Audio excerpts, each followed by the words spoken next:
Where to put the radioactive waste from U.S. nuclear power plants. There are more than 71,000 tons of nuclear waste stranded at the nation's 104 reactors. Put all those spent fuel rods together and you'd get a pile as big as a football field and more than 20 feet tall. U.S. regulators say the spent fuel rods can stay at power plants safely for decades. But after an earthquake and tsunami destroyed the Fukushima Daiichi nuclear plant in Japan last spring, the 30-year push for a permanent storage site in the U.S. intensified. Some of that's political, but it's also because a lot of the radiation that escaped at Fukushima came from spent nuclear fuel rods stored there. That brings us to the debate over using Nevada's Yucca Mountain as this nation's nuclear dump site. It started during Ronald Reagan's presidency, when the Department of Energy was looking for a permanent storage site big enough to hold about 77,000 tons of nuclear waste. Congress intervened and told DOE to consider only Yucca Mountain, a remote desert location about 90 miles outside Las Vegas. Opposition in Nevada delayed the process. Critics feared radioactive leaks, saying the mountain wasn't geologically sound, that it was too wet for long-term storage and too vulnerable to earthquakes. There was also concern that it would scare away tourists. It will never happen. Yucca Mountain will never come to be. President Barack Obama essentially killed the project when he cut off funding and set up a blue ribbon commission to come up with a new plan. We need to accelerate our efforts to find ways of storing this waste safely and disposing of it. The government has already spent $15 billion at Yucca drilling a 5-mile-long tunnel. Most of that money came from ratepayers throughout the country. Now, with Yucca shut down, proponents are fighting back. As far as I'm concerned, Yucca Mountain is the repository. But Republican presidential candidates are singing a much different tune. The idea that 49 states can tell Nevada we want to give you our nuclear waste doesn't make a lot of sense. He's hit the nail right on the head. Thousands of tons of waste from nuclear power plants. Who wants that in their backyard?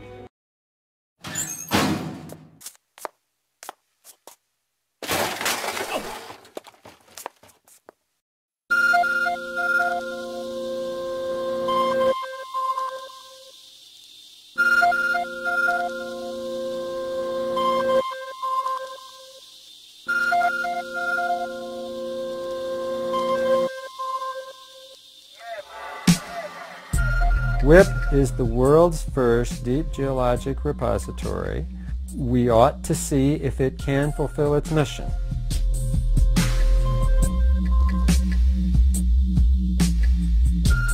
It has received more than 10,000 shipments. It has in place more than 80,000 cubic meters of defense transuranic waste, so it's accomplished something. But it's supposed to accommodate more than twice as much waste that is currently there. It's supposed to dispose of the waste, be decontaminated and decommissioned so that we can demonstrate technically and to the public that we actually can do that. Never been done anyplace in the world. This is the most geologically and scientifically studied piece of real estate in the entire United States.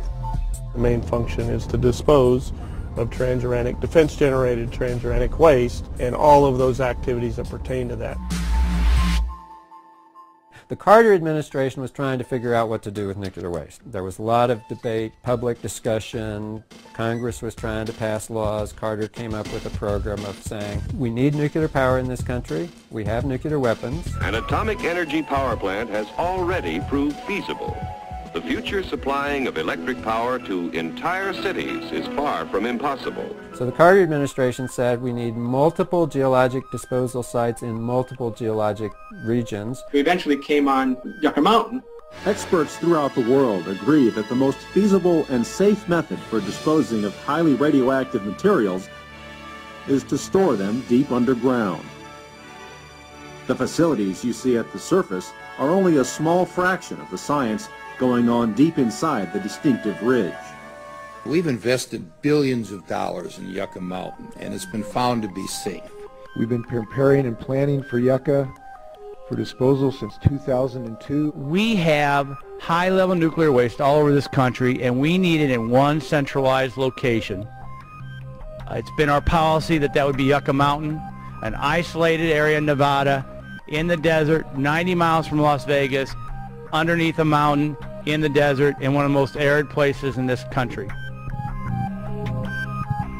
This is one of those issues where the federal government then tells a state, you're going to take this. That doesn't really work very well. The state of Nevada said, we don't want this because we don't believe that you did this in a consensus-based fashion. You didn't ask us. You basically just told us. And so then it became a wrangling fight for 25 years. We still don't have a safe way to dispose of the nuclear waste. Until we figure out what we're going to do with the waste and the cost, it's very hard to see nuclear as a part of our future, but that's where American technology comes in. Let's figure out what we're going to do. What this country needs to understand is there's nuclear waste all over the place, and next to major population centers and next to major water reserves. I believe that Yucca Mountain is a suitable place for storage, and I know that there's controversy about it and lawsuits and all that. But shouldn't America, a country as smart and as wise as we are, be able to find a place to store spent?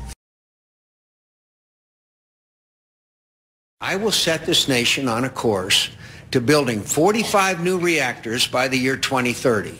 That's a promise voters he was speaking to in Nevada are wary of because of Congress's plans to store nuclear waste in their state, Yucca Mountain, something McCain has supported. I believe that Yucca Mountain is a suitable place for storage.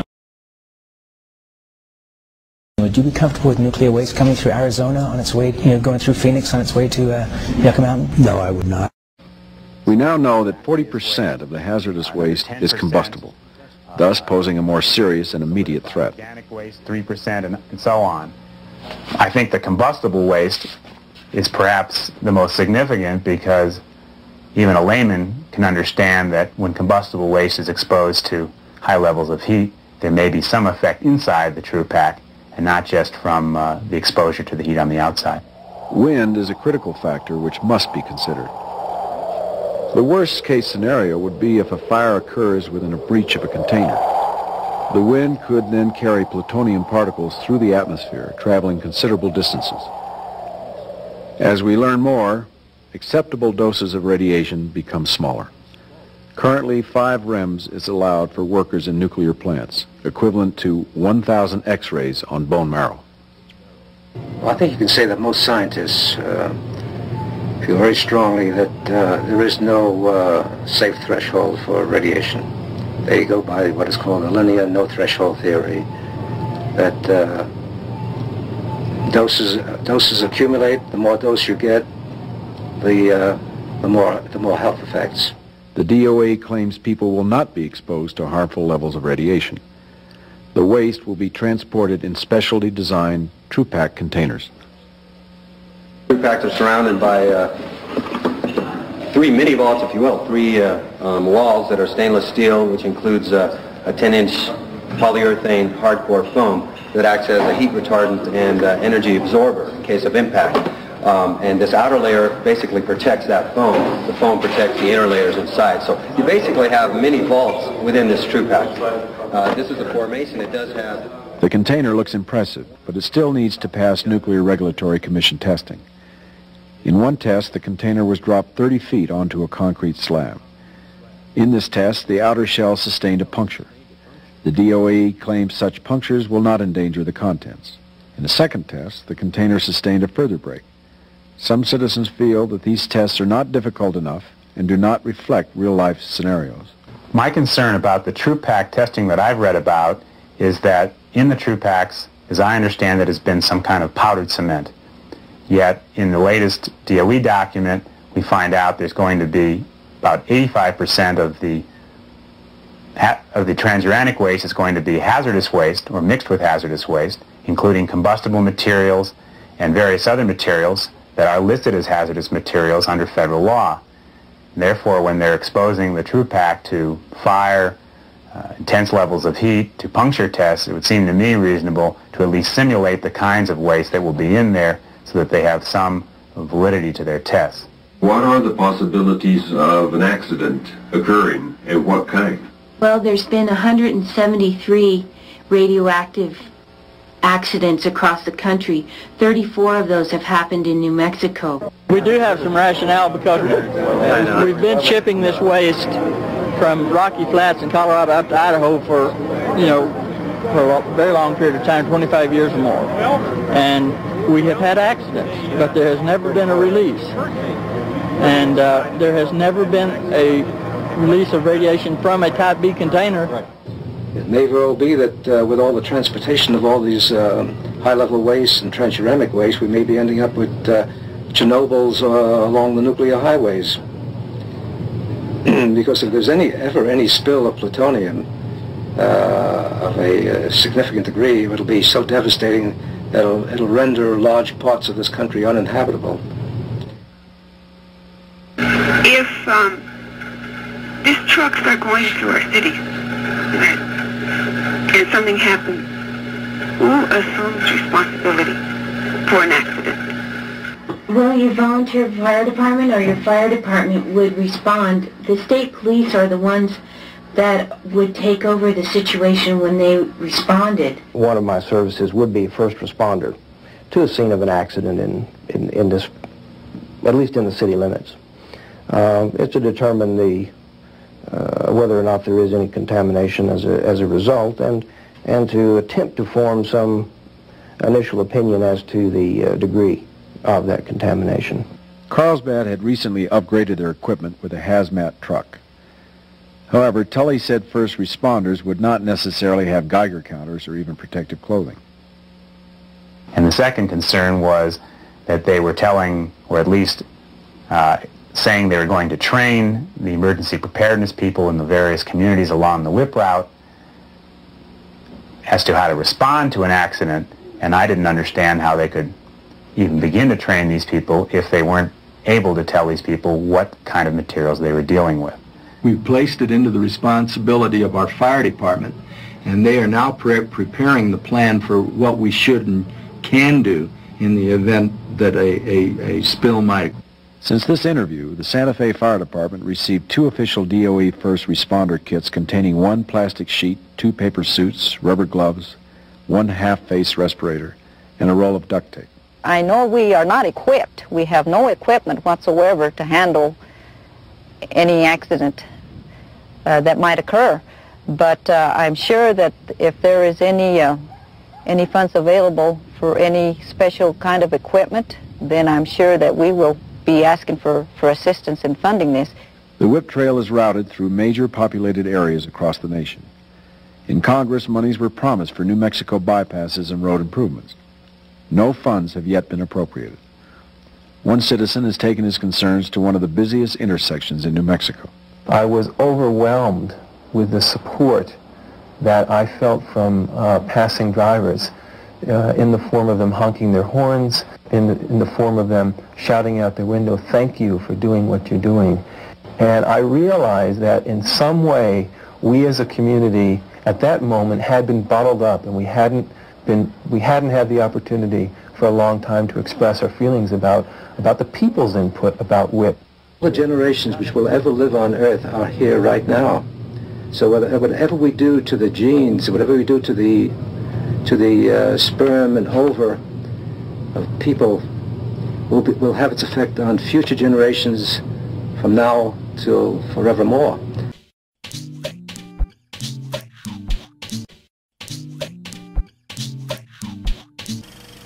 At Hanford, Washington, another impossible project proved possible when a huge plant was built for the mass production of the artificial element plutonium.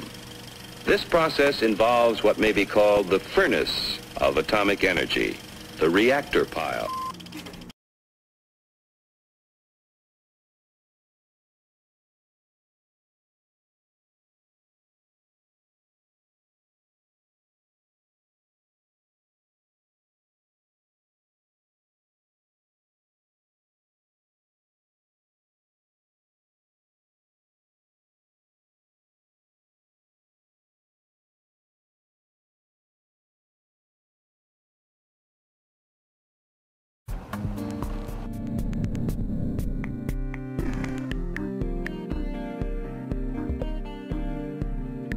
Well, the Department of Energy has recognized that B reactor is unique. It's the first full-size reactor in the world, the first one capable of producing anything. There was a test reactor in Chicago, and then the 1/10 scale reactor at Oak Ridge. They were too small to produce products. They proved the principles of operation, but they couldn't produce a product. So this is the first production reactor of any kind.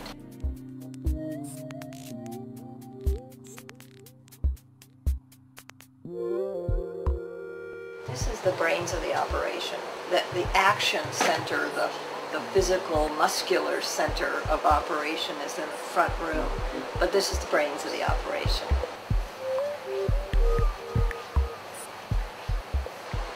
This is what's behind the gauge. It's a little dial, and it's set.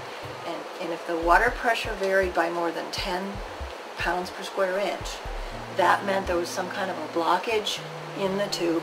The water wasn't getting through, and that was the worst possible scenario. So if this varied by more than 10 pounds, it would shut down the reactor. And every single one was capable of shutting down the entire reactor. So what was the water used for exactly? The water cooled the uranium fuel. The reactor's fuel is metal uranium. During the nuclear reaction, it gets very hot. It gets up to the range of many thousands of degrees. And you have to carry that heat away, and the simplest way was simply to carry it off physically with cold water, just a heat transfer system. And that came from the Columbia River? Yes. Well, a reactor doesn't generate anything like tank waste. A reactor generates contaminated water. And the water did flow into holding basins and then into the Columbia River. It did create some contamination. It did heat up the river very, very slightly. And solid waste, mechanical parts that failed, were buried in the soil near here. They have to be dug up. They have to be remediated. And so we are paying, still paying for the cost of operation today. Now the river has cleansed itself, but we still have to deal with contaminated soil and groundwater. We're about to see Paul Vinther. Paul was actually a worker who worked at Hanford during the 50s and up and through the 80s, and he's got a lot of stories he wants to share with us. Come along. So if someone comes to you, maybe on the street or somewhere else, and they say, hey, I don't know a lot about Hanford, maybe I've lived here my whole life, but I don't know a lot. What do they need to know about Hanford? Well, it was developed at a time that the nation needed it. You had Hitler in Europe, who was threatening to dominate the world. Japan bombed Pearl Harbor, and it was threatening also. I know a lot of people have been asked, how could you work with plutonium to kill so many people, or this sort of thing? Well, it was a different time then. You were fighting for your life also here.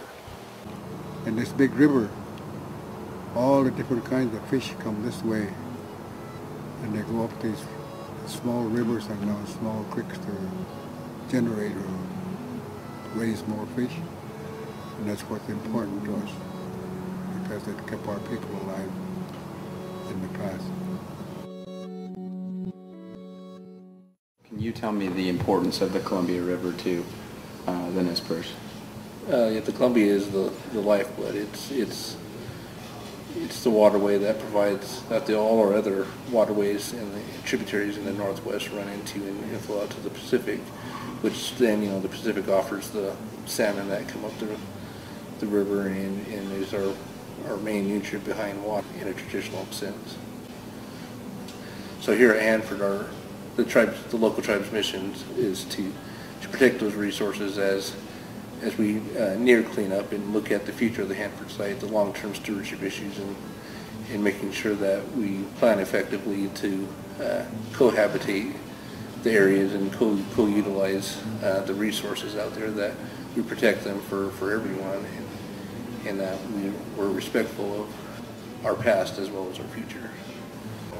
The challenges at Hanford are very complex, and are going to take some time to fully understand what the effects of the contamination are, and it'd always be a challenge, and there'll always be barriers to how effective the cleanup can occur. So our challenge as a tribe is to educate our youth and to get involved in this very tough arena that's not very highlighted in the public eye. It goes back to a town site that I think that was founded sometime in the mid to late 1800s. It then was the name that was used to describe a large area of over 600 and some square miles that was set aside to produce plutonium as part of the Manhattan Project. So it really just describes an area here in central Washington that is been used for many things. It was most recently it was a site of plutonium production. You know, it was a large, very complex nuclear industrial facility with 50 miles of the Columbia River running through it. So what are the challenges associated with your job? Well, first, I mean, it's an extremely large site. It's spread out. The hydrodynamics of the site, dealing with the groundwater, are very complex, and understanding those, along with we don't know where all of the waste sites are. We think we have a pretty good handle on it that can contaminate the groundwater. The waste sites were characterized, but not 100%, and we find surprises every day. We're dealing in a very hazardous environment, not only from chemicals and the nuclear part, the radiological part, but it is in the middle of a desert. And there's extreme temperatures, both cold and hot. We have the wind.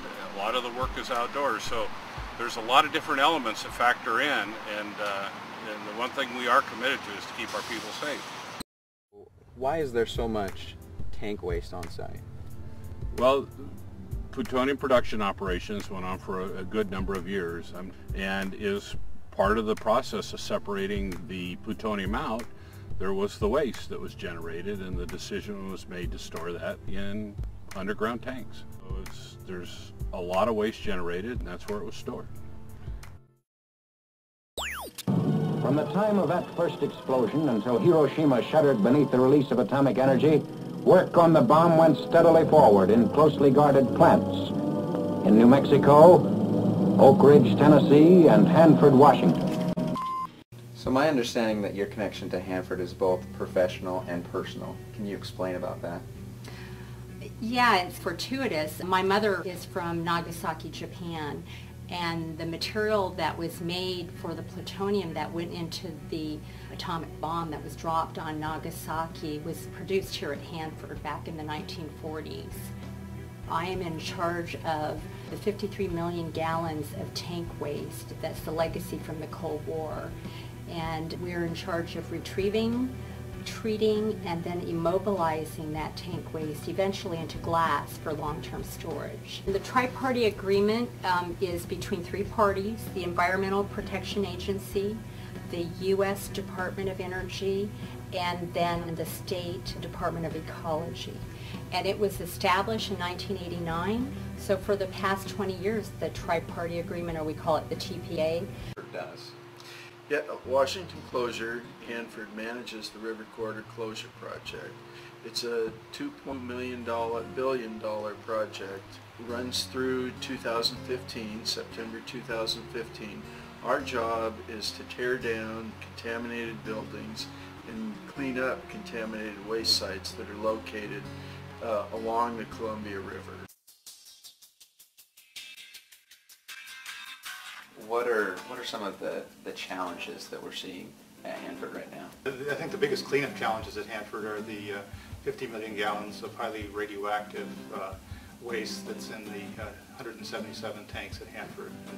And about a third of the single shell tanks at Hanford, 70 or so, have leaked in the past. So getting that waste out of the tanks and treated is the biggest goal. With that, there's a lot of the most intensively used, most contaminated areas of Hanford are just perhaps 10 or 20 square miles.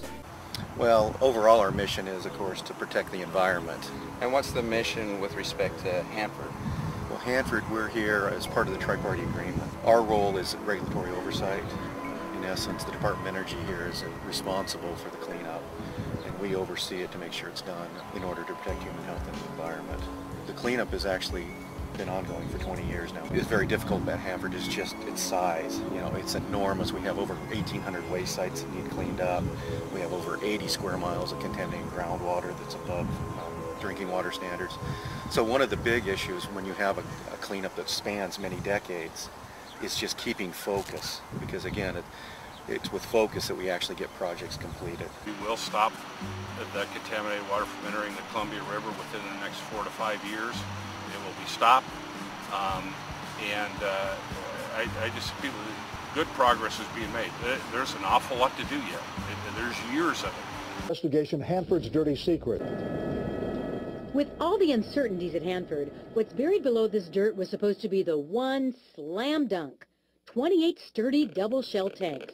If all else failed, at least these would protect the Columbia River, the food chain, and people from the worst of the worst on the planet. With 2 steel walls, not one like the older tanks, the added safety barrier would contain that nuclear waste until scientists figured out a way to get rid of it for good. But that plan fell apart.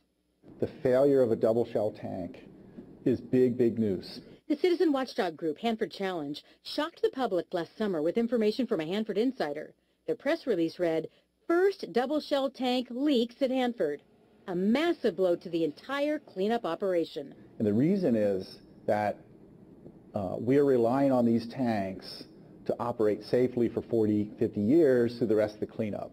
Now the public wanted to know what's going on. Board members and alternates, especially the 32 members of the Hanford Advisory Board, citizens, government officials, and scientists. Secondly, another suggestion is it's their job to give sound advice to the feds and the state of Washington on how to solve problems at the site. But it seems like I'm getting quite mixed messages. The board had questions, and Tom Fletcher, a U.S. Department of Energy Hanford manager, was supposed to be the man with the answers. At a board meeting last September, Fletcher brought photos of mysterious material that had made its way into that safety space between the 2 walls of the tank known as AY-102. But Fletcher told the policy advisors he didn't know what it was yet. They were saying, well, don't jump to conclusions, it's just a possible leak. Meredith Crafton and Tom Carpenter of Hanford Challenge both attended the September meeting. The overall presentation was we're looking, but we don't see any evidence yet. Don't worry. Don't worry. Representative Jerry Paulette was there as well. And their answer was, we're investigating it, but we think that it's likely that it's rainwater. Here's an audio recording of a portion of Fletcher's presentation. It could be a carbonate buildup. Yes. And that's a possibility. It's just, like I said, we've seen a lot of different things, and they just don't point to any one thing, and that's why I'm really hard to speculate what it is. We haven't got to a point that says, hey, we know what it is. We know there is a history of rainwater leakage in this tank, annulus. We found those explanations don't add up. A month before that meeting, with all the speculation of rainwater, a tiny piece of duct tape, something similar to this, told a different story. This is duct tape employees from the government contractor in charge of the tanks, WRPS, lowered into the safety space of AY-102 to grab a sample of whatever was down there. And boy, did that tape deliver. Internal emails obtained by King 5 show that on August 13th, weeks before the board briefing, the lab reported to company execs what they'd found. Flakes of rust, old paint, and something else. Some of the most dangerous nuclear byproducts known to man, strontium-90, plutonium, cesium-137, and more. The exact components of AY-102's primary tank. After they analyzed the duct tape, should there have been a lingering question, is the tank leaking or not? Via Skype, we shared the findings with our radiation expert, Marco Kaltofen of Boston. I don't know what they're waiting for. Did they need a fax from the president saying, okay, this is a leak? It was time. All the information was there to make the right decision. Enough was on that tape. Absolutely. The tape held one more important clue. It was screaming hot with radioactivity. And remember, the sample came from the safety space that shouldn't record any contamination at all. That's a huge number. You actually have to go out and look hard for equipment that can measure radiation that's that high. You had all the information you needed, you knew you had a leak, and now it was just time to fess up, face the music. We wanted to ask WRPS President Mike Johnson about that and more. He repeatedly denied our request for an on-camera interview. Hi, Mr. Johnson. I'm Susanna Frame from King TV. We talked on the phone before. We're here to talk about tank AY-102. Can you tell us why the public was misled for several months last year We caught up with Johnson outside the WRPS offices in Richland. I think we have some important questions that our viewers deserve to have answered. Johnson didn't answer our questions, but members of the Hanford Advisory Board did when we told them about the tape and lab results dated in August, a month before their briefing. If they're going to say, just dismiss the evidence, the obvious evidence in front of them and not even tell us about that evidence, then how can we rely on them for anything? And I think it can put the public at risk and workers at risk when they're not forthcoming with information, also meaning they're not forthcoming with responding to issues and creating solutions. This was a very deliberate cover-up, and I will use the word that we were lied to. There's no two ways about it. We were lied to. And it wasn't just WRPS President Mike Johnson who wouldn't answer our questions about this issue. The Department of Energy, which put on the presentation for that advisory board, they wouldn't answer any questions about the tape, the lab results, and the delay in telling the public what was really going on there. How much for how long? Governor Inslee wants answers about a radioactive leak at Hanford. They are the strongest words yet from the new governor and the strongest in years, directed at the Department of Energy and contractors at the nuclear reservation. King 5 environmental specialist Gary Chittum is live in Richland, where the heat has been turned up and turned up big time. Gary. Lori and Dennis, you can feel the heat all the way from Olympia right now. First of all, though, let's make very clear that the Department of Energy and the state say there is no risk to human health because of what is happening inside here. However, the governor made it very clear today. He is upset. He's not going to tolerate what's happening right here. He directed his message directly to the Department of Energy. He is unhappy that there's a tank with 500,000 gallons of highly toxic radioactive materials leaking at Hanford. Hanford Tea Farm. No activity could be seen in the nuclear waste farm today above ground, but an apparent underground leak set off a reaction today in Olympia. There's some suggestion that this leak has been going on for years rather than weeks. Suspected leaks at Hanford are nothing new. Over the last 70 years, there have been as many as 69 of them. Tank T111 was first deemed a possible leaker in the 1970s and has been heavily monitored since then. Contractors say they noticed a drop in the level of the underground tank that indicates a loss at a rate of up to 300 gallons a year. That heavily radioactive material can, and has in other cases, migrated to the groundwater below. That presents a clear threat to the nearby Columbia River, which tank farm officials say so far has not happened, even though there have been so many suspected leaks. The fact that we've experienced leaks before should not, in my view, be any excuse or license to get out of jail for the federal government, given the depth of this responsibility. T111 is a first-generation tank built in the mid-1940s, and it holds seriously radioactive leftovers from the production of World War II bombs. It was never designed nor expected to hold up this long. Hanford and contractors have spent years trying to stabilize and transfer the waste to newer but still aging double-walled tanks. This presents a new risk. And that risk is, if T111, a long-time suspected leaker and re-leaker, and a heavily monitored tank, could be leaking this badly, and perhaps for a very long time, how many others could be at risk? The DOE issued a statement indicating there does not appear to be any obvious signs of contamination around the tank. Monitoring wells in the T-tank farm, where tank T111 is located, have not identified significant changes in concentrations of chemicals or radionuclides in the soil. Okay, well, some equipment doesn't seem to be working properly because one set of equipment is saying that the level is dropping in the tank. The others are saying there's no contamination under or near the tank. It's had to go somewhere. That's what they're going to try out, and it's a very frustrating ordeal to try to get to the bottom of it. Lori and Dennis? Gary, how will they know if other tanks are leaking?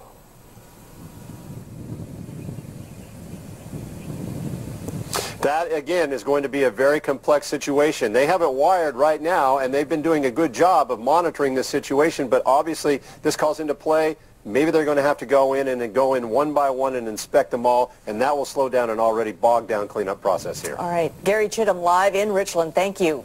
Environmental watchdog groups applaud the governor's tough stance, but they want more. They want action now before the situation gets worse. King 5's Natalie Swaby is live with a reaction to today's announcement. Natalie.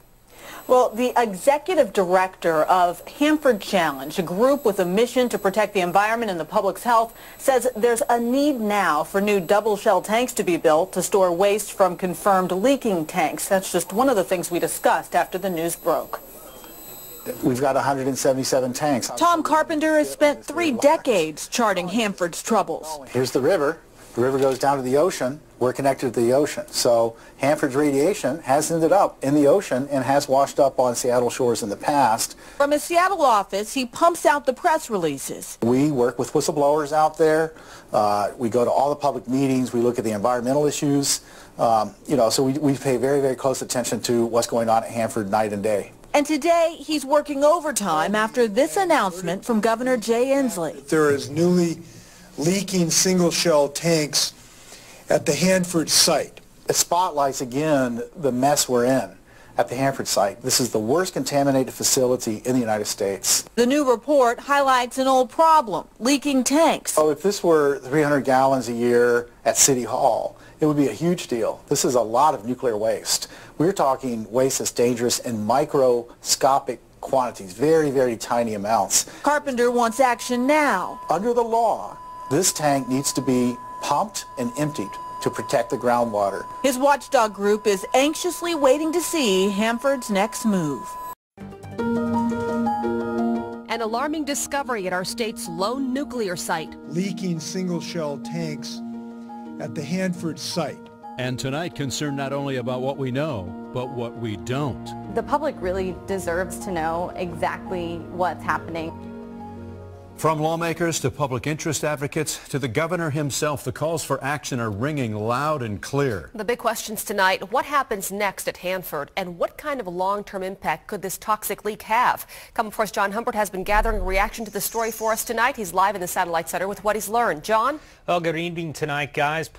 People that we spoke to tonight say that they've had a lot of concerns for years, and now it's setting the stage for a showdown between Washington State and Washington, D.C.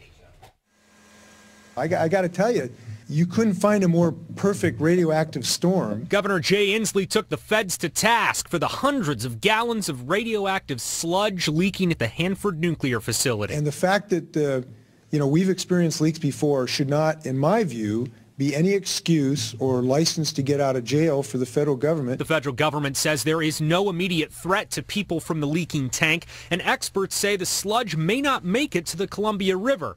That's little comfort for longtime critics. And this isn't the only issue at Hanford where we've got the potential for literally a catastrophic event happening. Jerry Paulette is an environmentalist with Heart of America Northwest.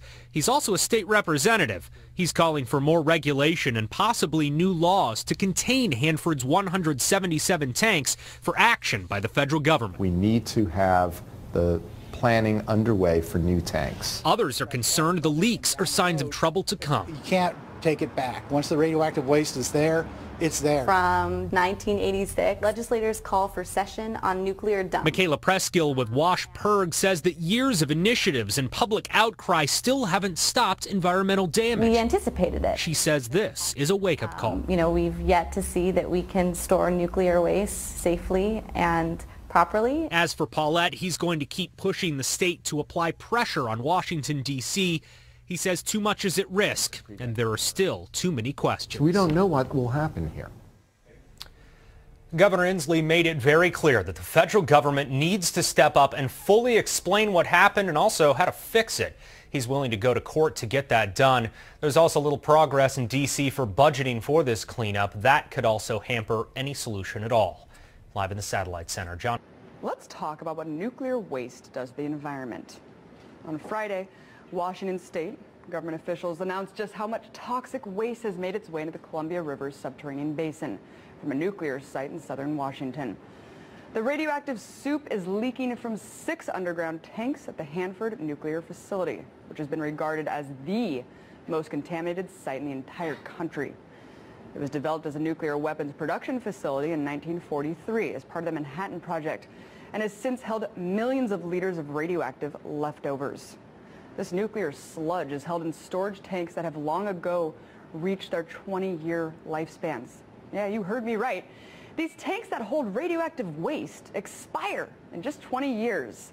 So, Not only is nuclear material being kept in containers that eventually deteriorate, but leakage from the containers has been recorded at the site since the 60s.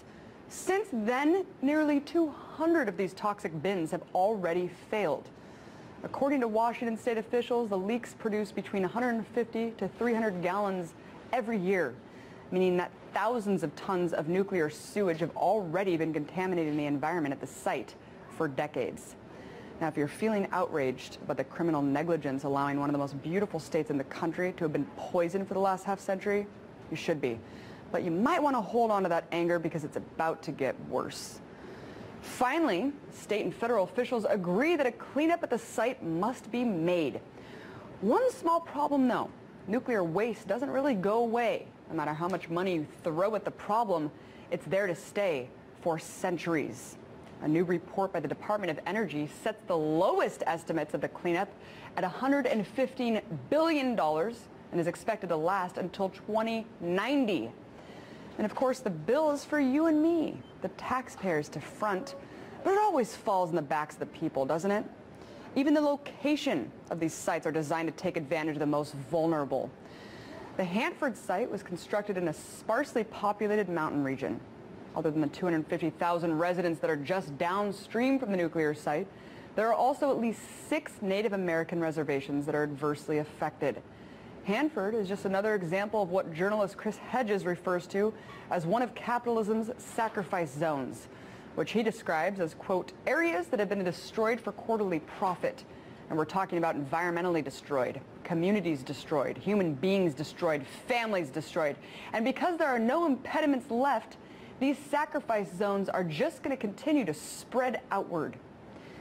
The idea here is just like human beings, just like the natural resources of our planet, have become commodities to be exploited and abused, the end result of which is collapse. And in the current trajectory, this is unavoidable. This exploitation is the byproduct of predatory capitalism. You just have to look at the most impoverished areas of the country where natural resources abound and political influence is most scarce.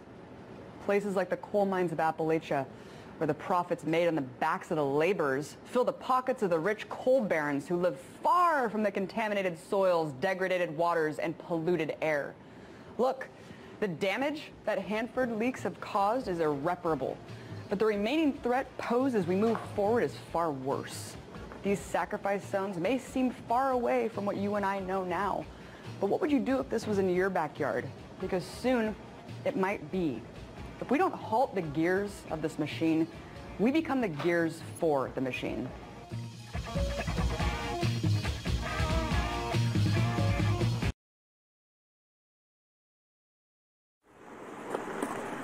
In a corner of the Saitama sewage treatment plant,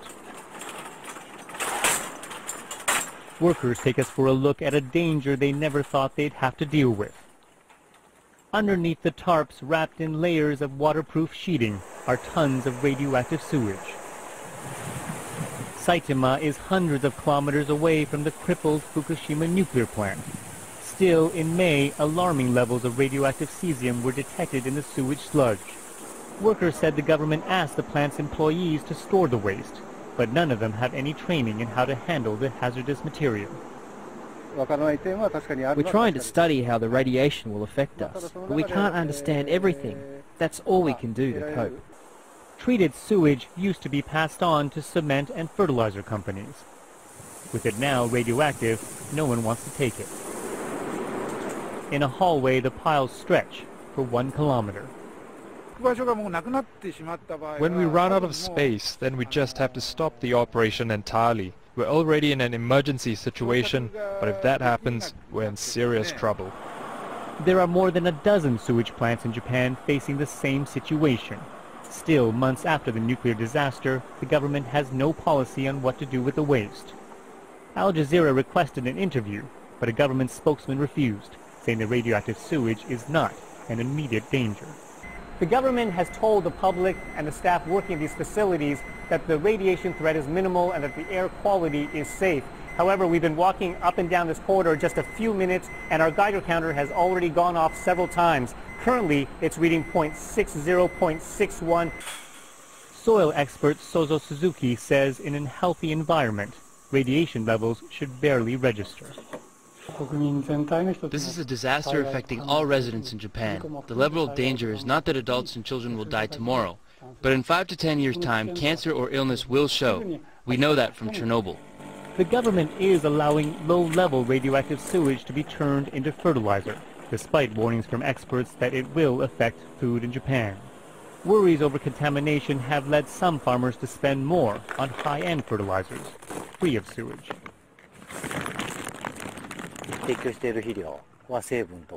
We check the fertilizers for radiation and also where they come from. It's how we can be sure it's safe. Back at Saitama, workers have been asked to stay away from the waste when not working on it. The more cesium there is, the more the radioactivity increases. And the worry now is whether the growing piles could soon affect the people living around the plant. Steve Chow, Al Jazeera, Saitama, Japan. A study is underway at this research institute operated by the European Union. Beyond a 1-meter thick piece of glass, spent nuclear fuel is being extracted from a reactor.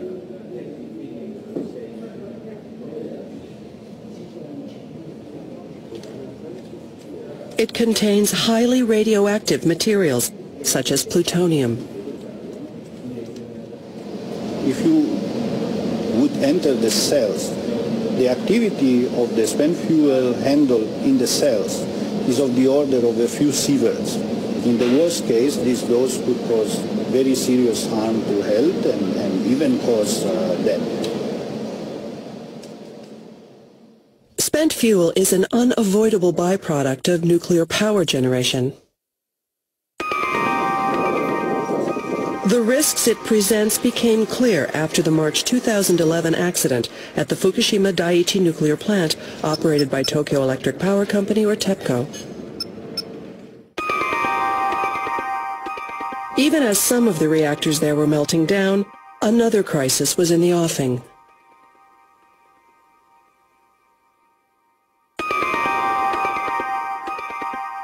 Nuclear fuel was stored next to each reactor in a storage pool.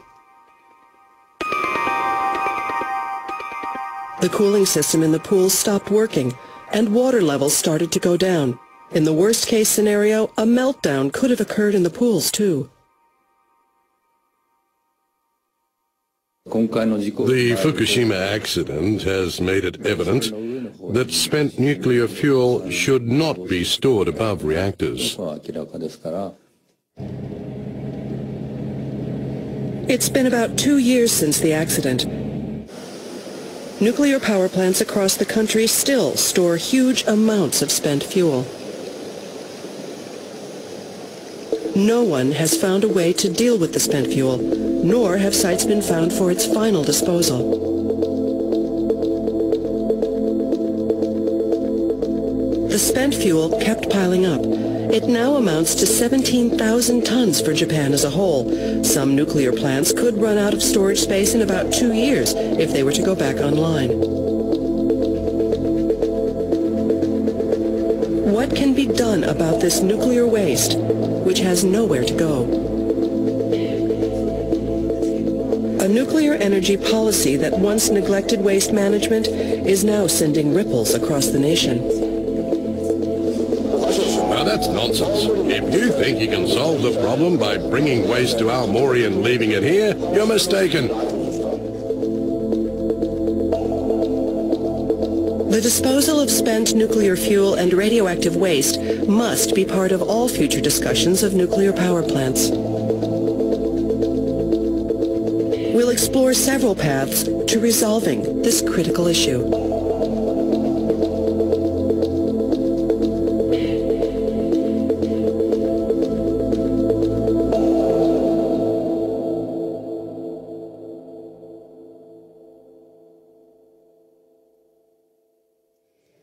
It's now been 2 years since the Fukushima Daiichi disaster. Before the incident, I didn't know such large amounts of spent nuclear fuel were stored at power stations. The sight of self-defense forces personnel and firefighters trying to spray water to cool down the spent fuel made me realize how dangerous it is. I remember being scared, too. We can no longer ignore the challenge of ensuring the safety of existing stockpiles of spent nuclear fuel and disposing of radioactive waste. In this program, we'll examine the issue with Yoshihiro Nemoto. He's a senior NHK reporter specializing in science and culture. Mr. Nemoto, why do power plants have all that dangerous spent fuel in the first place? Japan considers spent nuclear fuel to be a resource, not waste. The country's basic policy is to store spent fuel at nuclear power plants to await reprocessing. But things are not going as planned. Let me explain. The idea was to transfer spent fuel from nuclear power plants across Japan to a reprocessing plant in Rokasho village in Aomori Prefecture in northern Japan. There it would be separated into reusable nuclear material and nuclear waste. The waste would then be disposed of. That was the plan when the country opened its first nuclear power plants. But I understand the final disposal site hasn't been selected yet. That's right. There aren't even candidate locations to choose from. What's more, the reprocessing plant has never been fully operational either. So the huge amounts of spent fuel have nowhere to go. And that's why they're still sitting at nuclear power plants across Japan. It's been half a century since the country started generating nuclear power. Why haven't matters progressed? Ever since Japan built its first nuclear plant, the parties involved have known there would be nuclear waste. But the government and the power companies were busy trying to bring plants online. They avoided facing the issue of nuclear waste head-on. They just left it on the back burner. After Fukushima, the dangers of spent nuclear fuel suddenly surfaced. Let's now take a look at the hazards of keeping spent fuel in storage pools and examine why the biggest challenge, disposing of nuclear waste, is not being adequately addressed.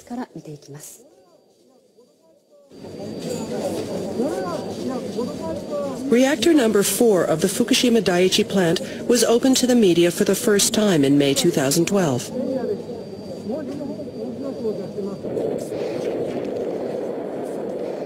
An explosion had blown away the roof of the reactor building, exposing the pool where spent nuclear fuel was stored.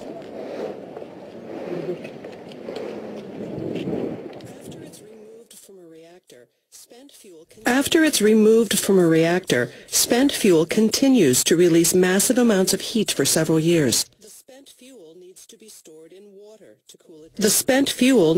stored in water to cool it down. Reactor number 4's storage pool contained 250 tons of spent nuclear fuel. The plant lost power right after the accident. Cooling water could no longer circulate in the pools. The helicopter has just dropped some water.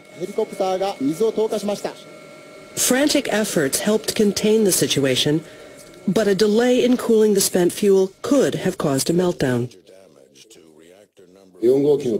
Major damage to reactor number 4 storage pool could lead to the worst-case scenario. We figured the government should be prepared for it. Here's the worst-case scenario the government drew up at the time.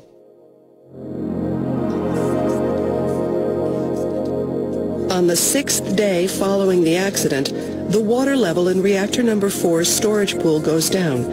The spent nuclear fuel gets exposed and starts spewing radioactive materials. On day 14, the water evaporates completely, causing a meltdown.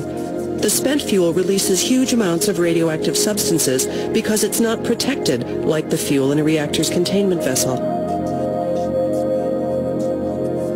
Contamination would spread over a 250-kilometer radius area around the Fukushima Daiichi plant, forcing everyone living there to evacuate.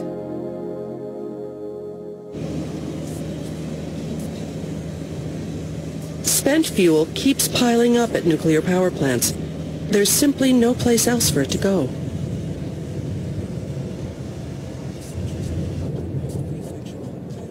Researchers in the northernmost prefecture of Hokkaido are trying to solve the problem.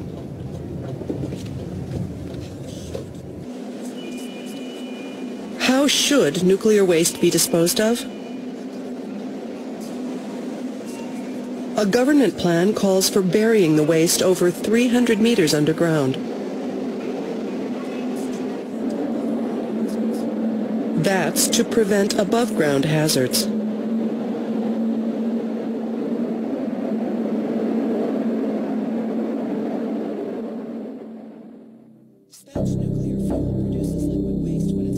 Spent nuclear fuel produces liquid waste when it's reprocessed. The liquid emits extremely strong radiation. Even brief exposure to it could be lethal. The liquid can be turned into a solid by mixing it with glass. The process is known as vitrification, but it would still take tens of thousands of years to become harmless.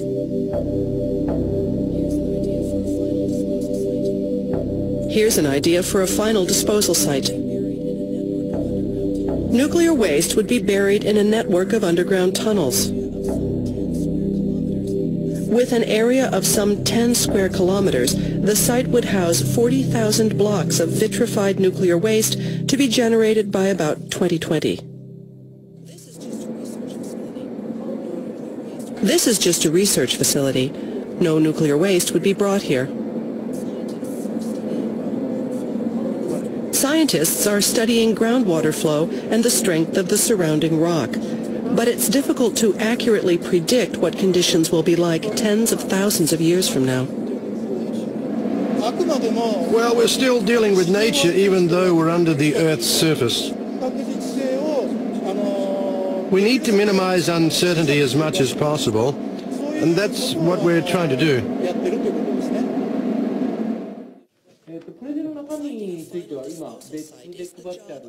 Finding a final disposal site is the job of the Nuclear Waste Management Organization of Japan, or NUMO. It was jointly established by the government and power companies. Concern over the country's growing nuclear waste problem led the group to launch NUMO in 2000. That was 34 years after Japan's first nuclear plant went online.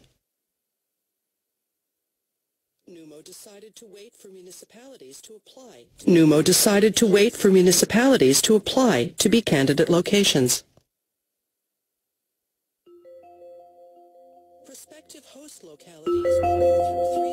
Prospective host localities will go through 3 stages of investigation before construction can begin. Candidates receive financial incentives at each stage. A maximum of 2 billion yen will be awarded in the first stage and 7 billion yen in the next stage.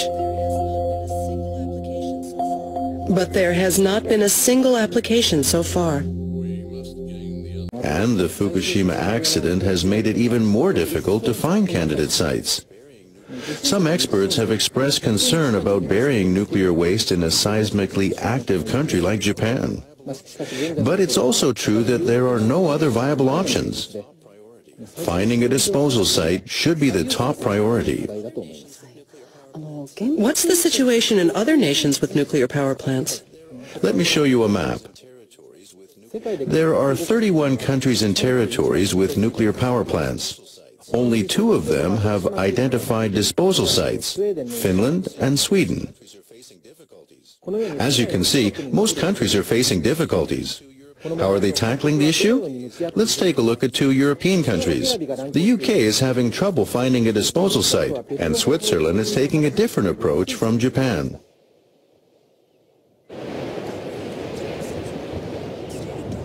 Cumbria County in central England started talks with the central government 5 years ago about hosting a nuclear disposal site in exchange for economic rewards.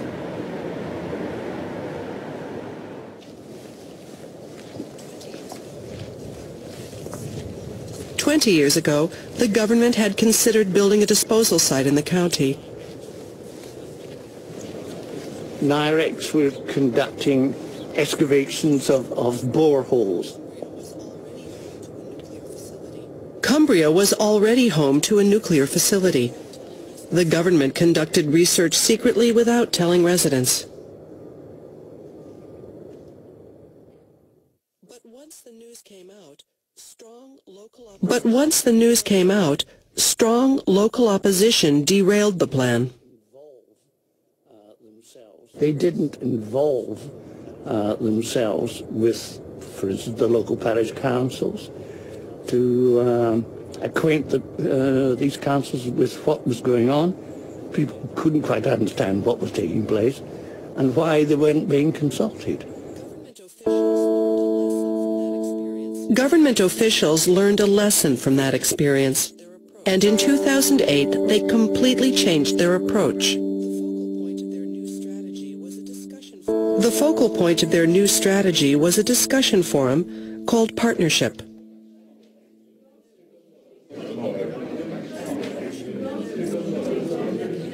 This partnership meeting was held in Cumbria County. Government representatives would listen to the residents' opinions and answer all their questions. An employee of the Nuclear Decommissioning Authority explained in detail the risks of hosting a disposal site. Which we're hoping to have ready by sometime next year. Obviously, people are concerned about radioactivity escaping from the facility. And the answer to all of those is yes, they all could happen. An attempt to show that for all of those scenarios, certainly the more likely ones, there is an acceptable outcome in terms of the hazard presented to the environment and to people. They quite rightly will want to seek their own inputs and their own advice and their own views on things. That takes time. We need to make sure that they're properly resourced so that they can do that. That's good news and bad news as information comes forward, is important, and that will certainly help build up trust. They studied the issues for 5 years. Then, it was time to make a decision.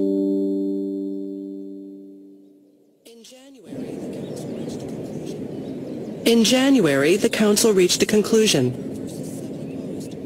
The vote was 3 in favor versus 7 opposed. Local fear over the suitability of the local geology was the determining factor.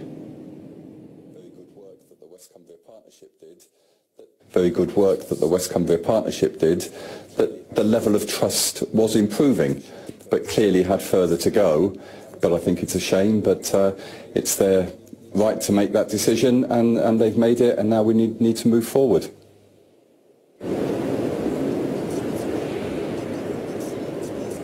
In Switzerland, the government selects possible sites before consulting the municipalities concerned.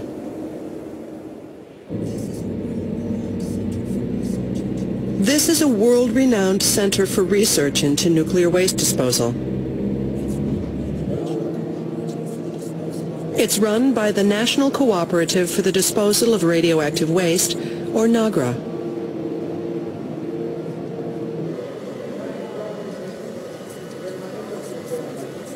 The government has identified possible sites based on NAGRA surveys.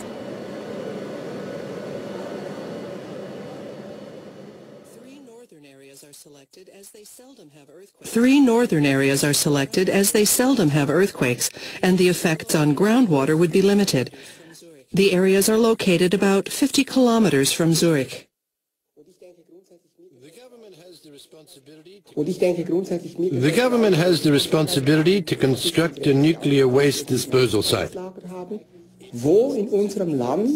It must present the facts and show people which areas of the country would be the safest.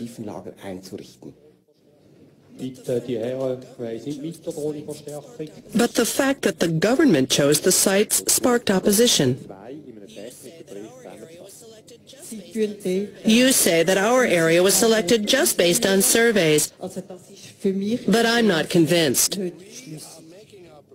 We are making our proposals based on scientific analysis. The Swiss government will withhold plans to promote the local economy until the residents decide to accept the site. The government doesn't want the money to influence the residents' decision. The government thinks it's vital that the residents be persuaded by the science. In the future, local governments and residents may seek financial benefit. But it's not a good idea to try to solve the problem only with money. We'll lose their trust if we do that.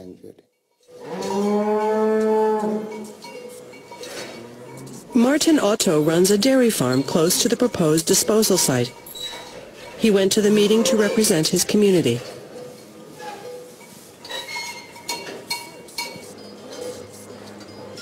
At first, he was opposed to the site.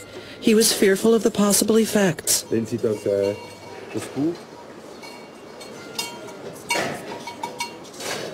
But the nuclear accident at Fukushima changed his view. He realized that nuclear waste must be disposed of as soon as possible. Someone has to accept it. Yeah, we've learned from Fukushima. We're more aware and feel a responsibility to do something. Now we think that's our job.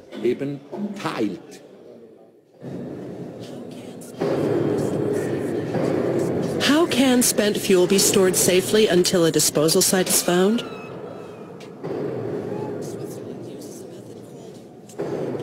Switzerland uses a method called dry cask storage.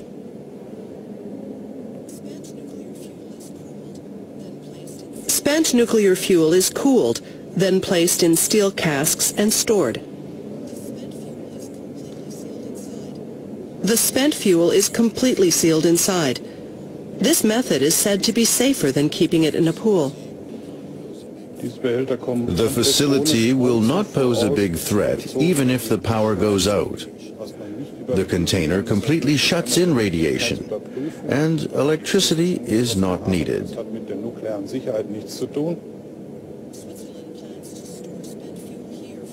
Switzerland plans to store spent fuel here for 40 years until a final disposal site is built. No one can assure 100% safety for tens of thousands of years. What is most important is to be very clear when explaining to the public that we are taking every precaution, and we're doing our best to make sure it's safe.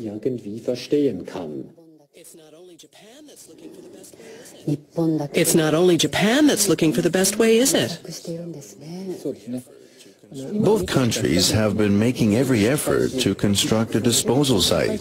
Sometimes they're able to move forward and sometimes not. Many countries, including Japan, think it could be another 30 years before they can get their sites up and running. 30 years from now? We need time to get local consent and build the site. There's no time to lose. A solution seems a long way off, but the dry cask storage method used in Switzerland seems safer than the pool storage method used in Japan. It doesn't need power to keep things cool, so it is safer. As a matter of fact, dry storage is already used in some of Japan's nuclear power plants. This year, a major facility will be completed in Mutsu, Aomori Prefecture. Oh, I see. But Japanese regulations require that all spent fuel be reprocessed, so we can't dispose of it as waste like they do in Switzerland. This is one of the factors that are holding back the disposal of radioactive waste in Japan. Let's look at the map again. The reprocessing plant in Rokasho village in Aomori encountered many problems and has not yet started full-scale operation. Consequently, spent fuel is piling up in nuclear power plants around the nation. Even if a site is constructed, the rules prohibit disposal without reprocessing. That's why the disposal of spent fuel is still at a standstill. Maybe we should give up reprocessing altogether. As a matter of fact, that's a pretty common opinion. In the discussions after the Fukushima accident, that was one of the options raised, to forget about reprocessing and dispose of spent nuclear fuel as waste. However, the decision was made to continue the policy and finish building the reprocessing plant. It is scheduled to be completed in October this year. Why was the decision made to continue? Our investigation revealed that narrow self-interest was the reason. Some parties feared that the operation of nuclear power plants and their businesses would be affected if reprocessing were to be abandoned. Japan Nuclear Fuel Limited runs the facility, which was established jointly by Japan's power companies. It was supposed to start operating in 1997. Spent nuclear fuel would be collected from all over Japan and separated into fuel and radioactive waste, a vital part of the recycling process.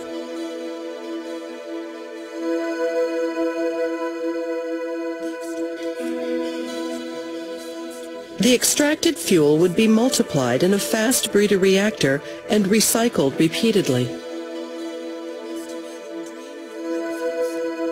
It was to be the dream nuclear fuel cycle that would provide unlimited power to resource-poor Japan.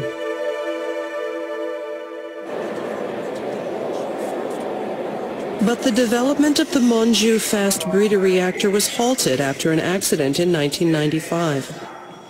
The reactor may never be operational.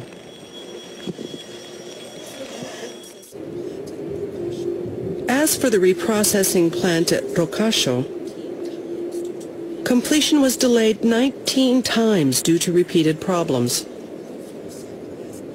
Although the ideal nuclear fuel cycle has not been realized, the cost of reprocessing is already reflected in every household's electricity bills. The plan was reaching a dead end. So why didn't the government abandon the idea of the nuclear fuel cycle? NHK has learned that some officials at the Ministry of Economy, Trade and Industry proposed stopping the plan 9 years ago. These junior officials spelled out their reasons in a proposal called Why We Should Close the Rokasho Plant. The policy has lost its significance. The policy has lost its significance. We can't deceive the public anymore. We can't deceive the public anymore.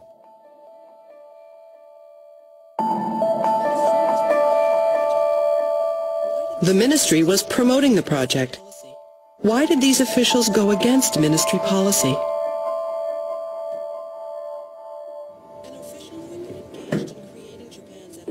An official who had been engaged in creating Japan's energy policy granted us an interview. The key issue was the huge reprocessing costs that ratepayers would have to bear. Some people estimated the plant would cost 11 trillion yen to run in the 40 years following the start of operations. We knew the fast breeder reactor would not be completed. It was economically and politically meaningless to continue. And we were disgusted by the idea of pouring trillions of yen into something that was worthless.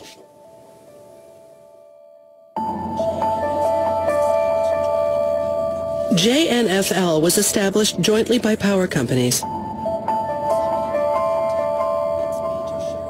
Some people within TEPCO, its major shareholder, started questioning the project.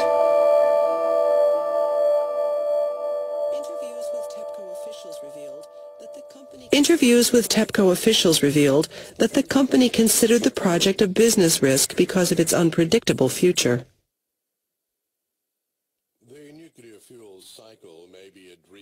The nuclear fuel cycle may be a dream technology for engineers, but it has no benefits for power companies. Yes, Yes, they discussed the pros and cons of reprocessing. Deregulation of the power industry was ongoing.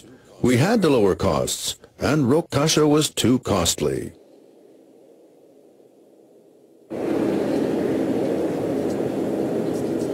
Then why did the government and power companies continue the project?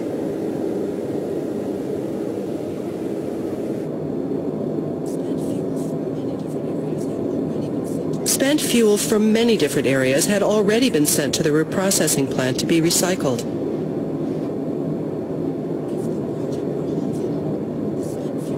If the project were halted, the spent fuel would be considered radioactive waste and not recyclable fuel.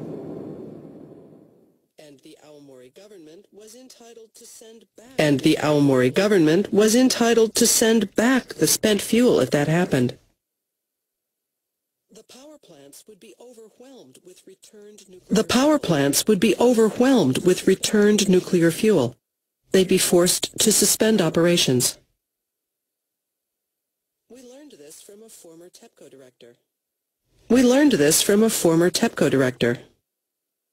Nuclear power plants won't be able to operate if reprocessing is abandoned. As far as they're concerned, reprocessing is a matter of life or death.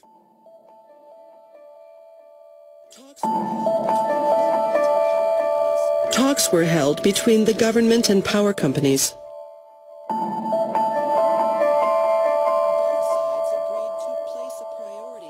Both sides agreed to place a priority on continuing the nuclear power program, regardless of reprocessing costs. The expensive reprocessing plan survived. The power companies and the Ministry of Economy, Trade and Industry failed to agree on a framework to eliminate the huge financial burden they placed on the public. We couldn't face the fact that we'd created such an expensive white elephant.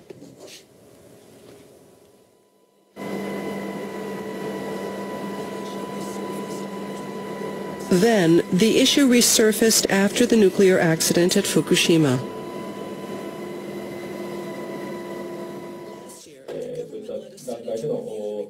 Last year, the government led a study to review the reprocessing project. Governor Mimura issued a vigorous protest. We're worried that the spent fuel will remain in Aomori. This is not what we agreed on. If it's not going to be reprocessed, it must be returned. Aomori is not a dumping ground for nuclear waste.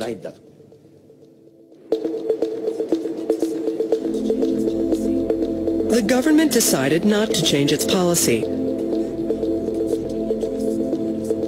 In the background were the conflicting interests of the parties involved.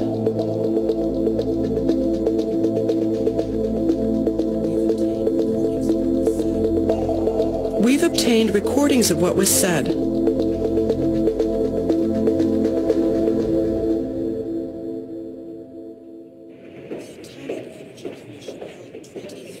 The Atomic Energy Commission held 23 closed meetings after the Fukushima accident.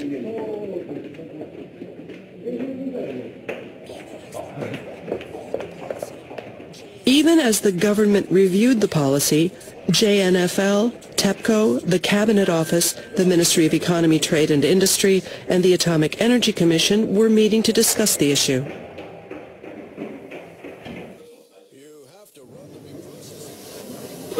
You have to run the reprocessing plant, right? Thanks for your understanding. Well then, that's it. We can't work out a plan to shut down Rokasho.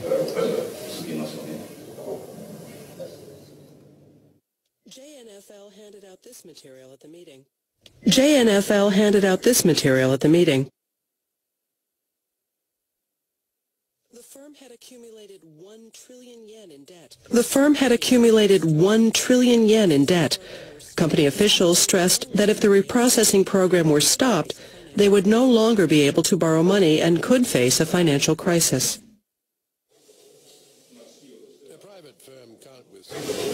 A private firm can't withstand such a crisis. We need some sort of assistance. We'll need around 300 billion yen a year. If we were a government-owned entity, we could stop reprocessing right away. Exactly. Private companies get into trouble if the money stops flowing. You mean the banks will stop lending? Closing Rokusho means everything will stop. So please prevent that from happening somehow.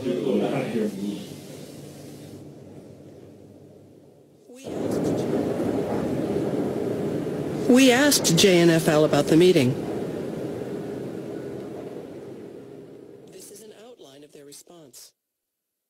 This is an outline of their response. JNFL was established as a private company and has been preparing to start up the reprocessing plant based on national policy.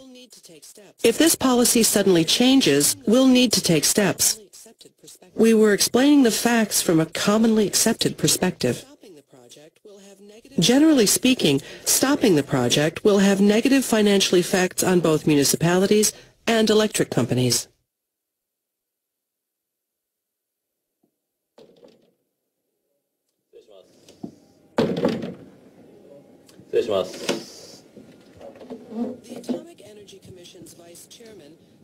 The Atomic Energy Commission's Vice Chairman, Tatsujiro Suzuki, attended the meeting. He agreed to an interview.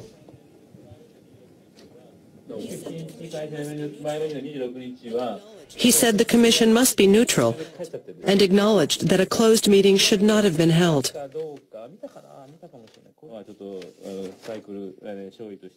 He explained why the reprocessing program